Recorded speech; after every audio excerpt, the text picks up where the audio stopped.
1912 dünyanın en büyük gemisi yola çıkıyor. Batmaz deniyor ama batıyor. O gemide kimler vardı biliyor musun? Dünyanın en zengin insanları, Amerika'nın finans sistemine karşı çıkan milyarderler ve ilginçtir bu insanlar ölürken aynı yılın hemen ardından Amerika'da Merkez Bankası kuruluyor. Tesadüf mü? Bugün size şunları anlatacağım. Biz Titanic filmiyle işte Rose ve Jack'in aşkını izlerken Titanic'in batışı aslında tarihi nasıl değiştirdi? Titanic, Federal Rezerv ve gücünün el değiştirmesini anlatıyor. Aslında 1900'lerin başında Amerika'da gerçekten bir merkez bankası yoktu. Bugünkü gibi tek bir otorite yoktu. Her banka kendi parasını basabiliyordu, kendi senedini çıkartabiliyordu, kendi riskini kendi alıyordu. Yani ortada şuna benzer bir tablo vardı. Binlerce küçük para sistemi, binlerce farklı kağıt para ve tek bir merkezden yönetilemeyen devasa bir ekonomi. Bu ne demekti? Bir şehirde geçerli olan banknot başka bir şehirde çöp olabiliyordu. Bir banka batarsa o bankanın bastığı para da batıyordu. Devlet bu paranın arkasındayım demiyordu. İnsanlar şuna güvenmek zorundaydı: bankanın adına, sahibinin itibarına, dedikodulara. Şimdi 1907 yılına gidelim. Hayır, Fenerbahçe'nin kuruluşu değil. New York'ta bir söylenti yayılıyor. Bazı büyük bankalar iflas edecek. Bu söylenti bile yetiyor. İnsanlar bankalara koşuyor. Herkes aynı anda parasını çekmek istiyor ama herkese yetecek kadar nakit yok. Çünkü bankacılık sistemi bu şekilde işlemiyor.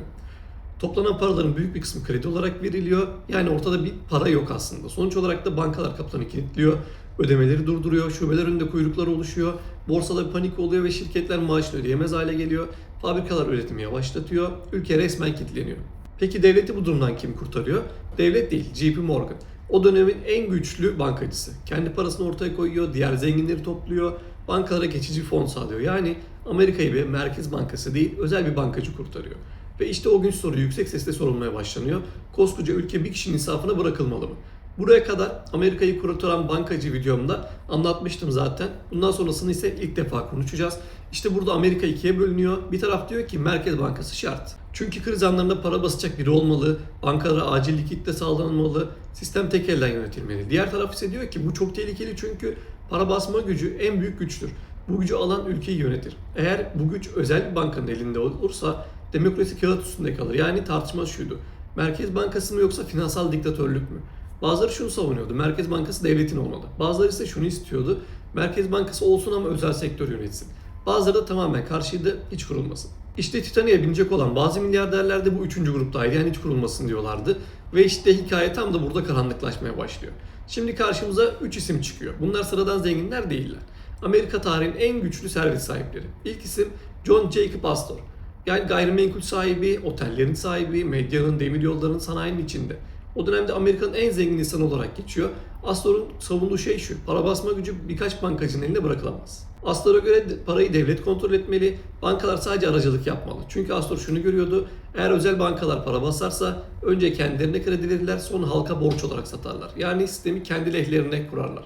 Astor'un korkusu şuydu: görünmeyen bir finans aristokrasisi olacak. İkinci isim ise Benjamin Guggenheim. Guggenheim ailesi bugün bile müze zincirleriyle tanınıyor. Ama o dönemde bakır, gümüş, kurşun madenleri işletiyordu. Çelik üretimi yapıyordu, sanayi testleri vardı, devasa bir imparatorluktu. Guggenheim da Merkez Bankası'na tamamen karşı değildi ama şuna karşıydı: Merkez Bankası özel bankaların kontrolünde olamaz. Onun yaklaşımı devlet kurar, devlet yönetir, devlet denetler. Aksi halde bankacılar hükümetlerden güçlü hale gelir. Üçüncü isim ise Isidor Straus. Macy's mağazalarının sahibi ama sadece bir tüccar değil. Aynı zamanda eski bir kongre üyesi, siyasetin de içinden gelen biri. Strauss'un en büyük itirazı şuydu: para basma yetkisi anayasada olmalı. Kongreye verilmiştir burada. Yani ona göre bu yetki bankalara devredilemez. Strauss açık açık şunu söylüyordu: eğer bu yetki bankalara verilirse Amerika borcun kölesi olur. Şimdi dikkat edelim, bu üç ismin servetleri farklı, sektörleri farklı, hayat tarzları farklı. Ama ortak noktaları var: özel bankaların para basmasına karşılar.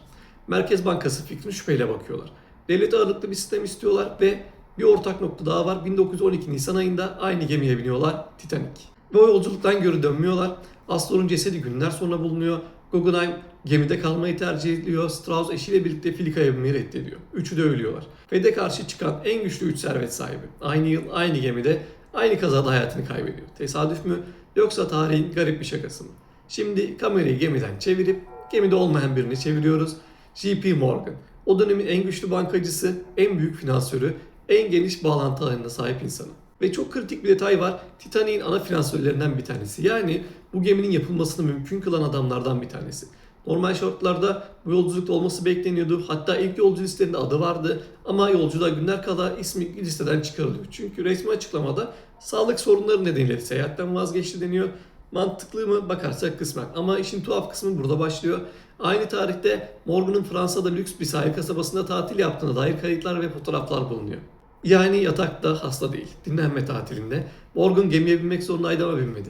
Karşı çıkanlar bindi, destekleyenler ise binmedi. Şimdi parçaları yan yana koyalım. Titanik'te kimler var? FED'e mesafeli bakan milyarderler. Titanik'te kim yok? FED'in kurulmasını destekleyen bankacılık lobisinin en güçlü ismi. Ve bir yıl sonra ne oluyor? Bu insanlar öldükten sonra Federal Rezerv Yasası geçiyor. Merkez Bankası kuruluyor. Sistem hayata geçiyor. Şimdi şu soruyu sormadan edemiyoruz. Bu sadece kötü bir zamanlama mı? Yoksa bazı insanlar olması gereken yerde değildi, bazı insanlar olmaması gereken yerdeydi. Bu anlatılanlar bir kanıt değil. Bu anlatılan bir iddia. Tarihte güç asla masum tesadüfleri sevmez ama. Asıl soru şudur. O insanlar eğer hayatta kalsaydı Federal Rezerv yine aynı şekilde kurulabilir miydi? Şimdi hikaye yeni bir perde açılıyor. Titanic battı. Gazeteler günlerce bunu yazdı. Bu trajediyle meşguldü ama perde arkasında Amerika'da çok daha büyük bir değişime hazırlanıyordu. Takvimler 1913 yılını gösterdiğinde Amerikan Kongresi'ne sessiz ama tarihi bir yasa geçti. Federal Reserve Act. Bu yasayla birlikte Amerika'nın ilk kalıcı merkez bankası kuruldu. Federal Rezerv Sistem, yani kısaca FED. Peki FED tam olarak neydi? Çoğu insan şunu sanıyor. FED devletin bankası. Bu doğru değil. Bazıları da şunu sanıyor. FED özel bir şirket. Bu da doğru değil. Gerçek şudur. FED hibrit bir yapı. Yani yarı özel, yarı devlet. Sistem nasıl kuruluyor? Amerika 12 bölgeye ayrılıyor. Her bölgede bir Federal Rezerv Bank kuruluyor. Bu bankaların hissedarları kim? O bölgedeki özel bankalar. Yani özel bankalar FED'e ortak ama yönetim tarafında Washington'da bir merkez var. Board of Governors. Başkan ve üyeleri. Amerika başkanı tarafından atanıyor. Kongre onaylanıyor. Yani devlet denetim var ama kritik nokta burada başlıyor. Fed'in günlük kararlarında kongre doğrudan söz sahibi değil. Bütçesi kongreden çıkmıyor. Kendi gelirlerini kendi yaratıyor. Yani vergiyle finanse edilmiyor. Bu ne demek? Dünyanın en güçlü para kurumlarından biri halktan doğrudan bütçe onayı almıyor. Bir başka kritik yetki de para basma gücü. Eskiden bu yetki kongredeydi. Fed'le birlikte bu yetki Fed'e devredildi. Artık Fed isterse para arzını artırıyor, isterse kısıyor, isterse faizi yükseltiyor, isterse düşürüyor. Bütün ekonomi buna göre şekilleniyor. Şimdi duralım ve şunu soralım. Bu sistem kimin işine yarar? Kriz anlarında ne olur? Fed piyasaya para verir. Bu parayı kim alır? Önce büyük bankalar, sonra büyük fonlar, en son halka damlar artık. Yani para tepeden aşağı doğru akar. Bu ekosistemde şu denir, Cantillon etkisi, yani Cantillon efekti. Bu paraya ilk ulaşan kazanır. Son ulaşan da enflasyonda ezilir.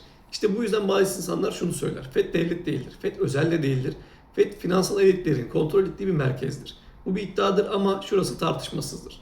FED dünyadaki en güçlü ekonomik kaldıraçtır.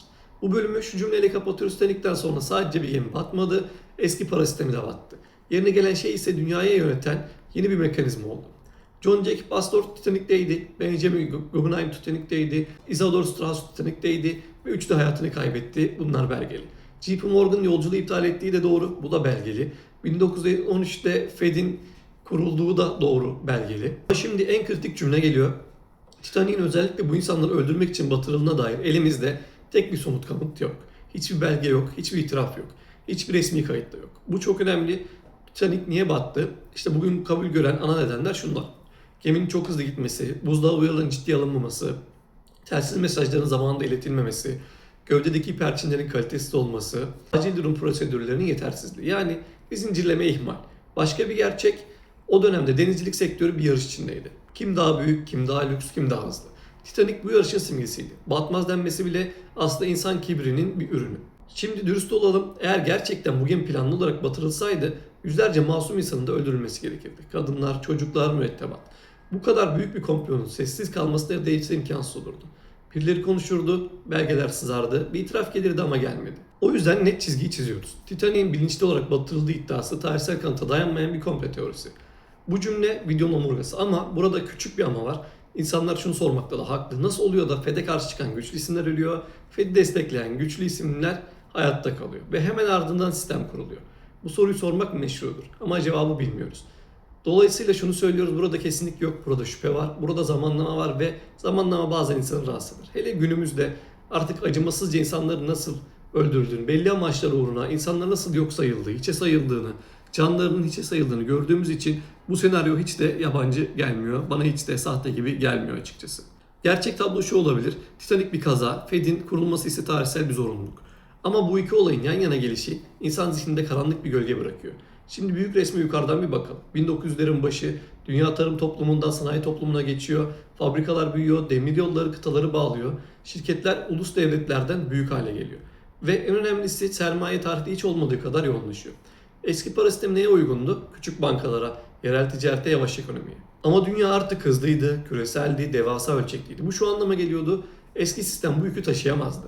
Bunu bir kamyonun metaforuyla düşünelim. 100 kiloluk bir kamyona 1000 kilo yüklersen motoru yanar.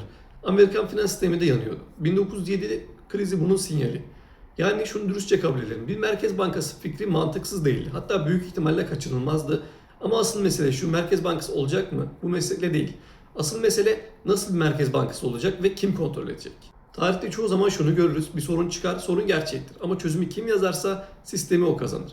FED de böyle doğdu. Kriz vardı, çözüm gerekiyordu ama çözüm masasındaki sandalyelerin çoğu bankacılara aitti, sanayicilere aitti, finans elitlerine aitti. Şimdi çok önemli bir ayrım yapalım. Bu insanlar dünyayı ele geçirmek için gizli toplantılar mı yaptı bunu bilmiyoruz. Ama şunu biliyoruz, kendi çıkarlarını korumak için bir lobi yaptılar. Yasa taslaklarında katkı sundular, uzman olarak çağrıldılar ve genellikle yasalar onları koruyacak şekilde yazıldı. Bu komplo değil, bu güç siyaseti. Yani asıl hikaye şu olabilir: Titanik bir kaza ama Fed'in mimarları bu sistemi kazananlarıydı.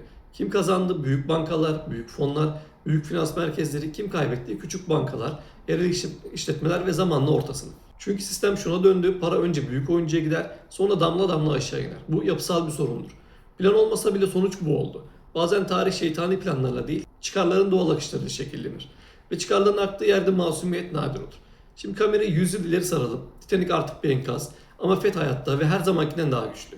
Bugün şunu görüyoruz: FED faiz artırıyor ama sadece Amerika etkilenmiyor. Türkiye etkileniyor, Avrupa etkileniyor, Asya etkileniyor, Afrika etkileniyor. Dolar güçleniyor, gelişmekte olan ülkelerin parası zayıflıyor, borçlar pahalanıyor. Merkez Bankası'nın kararı gezegenin yarısını sarsıyor. FED para basıyor, trilyonlarca dolar isteme giriyor. Bu para nereye gidiyor? Önce bankalara, sonra büyük fonlara, sonra borsaya, hisse senetleri yükseliyor, kripto yükseliyor, emlak fiyatları yükseliyor. Ama maaşlar aynı hızda artmıyor. Sonuç, varlık sahibi zenginleşirken maaşla çalışan fakirleşiyor. FED Başkanı bir cümle kuruyor: faizler bir süre daha yüksek kalabilir diyor, piyasalar düşüyor. Faiz indirimi yakın diyor, piyasalar coşuyor. Daha ortada hiçbir gerçek değişiklik yokken sadece kelimelerle trilyonlarca dolar yer değiştiriyor. Şimdi tekrar soralım: bu kadar güçlü bir kurum kimin çıkarına hizmet ediyor? Resmi cevap fiyat istikrarı ve tam istihdam. Ama pratikte tabloya bakalım. Krizlerde ne oluyor? 2008 krizinde bankalar batıyordu. FED ne yaptı? Bankaları kurtardı. Milyonlarca insan evini kaybetti ama büyük bankaların çoğu ayakta kaldı. Pandemi dönemi FED trilyonlar bastı, borsa rekorlar kırdı. Ama aynı dönemde enflasyon patladı, market fiyatları uçtu, kira fiyatları uçtu. Yani şu tablo çıkıyor ortaya: FED kararları herkesi etkiliyor ama herkese eşit etkilemiyor. Üstte olanlar için bir fırsat olurken altta olanlar için maliyet yaratıyor. O yüzden dürüst cevap şu: FED'in tam olarak kimin için çalıştığını kimse net bir şekilde söyleyemez. Ama şunu net söyleyebiliriz: küçük yatırımcıların masasında sandalyesi yok. Maaşının lobisi yok. Sıradan insan mekanizmasına erişim yok. Titanic bize şunu öğretmedi: hepsi planlıydı. Şunu öğretti: güç asla boşluk kabul etmez. Para her zaman daha fazla para ister. Sistemi yazanlar kuralları da yazar. Gerçek zenginlik dedikodunun peşinden gitmekle değil, sistemi öğrenip oyunu bilinçli oynamakla olur. Bu tarz içerikleri seviyorsan beğenip abone olmayı unutma. Bir sonraki videoda görüşmek üzere.